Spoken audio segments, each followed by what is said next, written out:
Le 23 janvier dernier, Arnaud Giovanninetti décédé à l'âge de 50 ans. Une disparition, et ses circonstances, sur lesquelles sa compagne Judith D'Aleazo est revenue avec pudeur lors d'une récente interview accordée à nos confrères de Gala.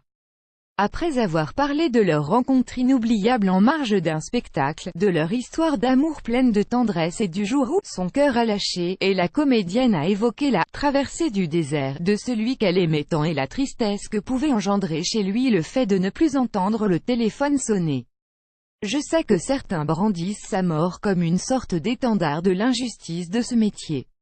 Je ne veux pas qu'Arnaud soit résumé à ça. C'était un artiste suffisamment complet et magnifique pour qu'on ne se souvienne pas de lui que pour cette raison.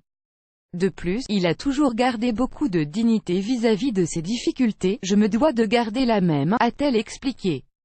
Et Judith D'Aleazo de se souvenir, les larmes aux yeux, de la dernière désillusion d'Arnaud, quelques semaines avant son décès, lorsque l'on est parti en vacances en Italie, à Noël, il venait d'avoir une déception de plus par rapport à un tournage qu'il pensait faire, on l'a baladé pendant des semaines. Et puis la veille de notre départ, il a eu une rencontre pour un téléfilm qui s'est excellemment bien passé, mais dès notre retour, il y a eu ce coup de fil. Ce n'est pas une question d'avoir un rôle ou pas, ça fait partie de notre métier, et Arnaud le savait mieux que personne, mais après, il y a la manière. Et il a vraiment été traité avec énormément de désinvolture, de négligence, il était arrivé à un moment de saturation. Il avait l'impression de se faire traiter comme le dernier des derniers. L'intégralité de l'interview de Judith est à retrouver dans le magazine Gala, en kiosque le 9 mai 2018.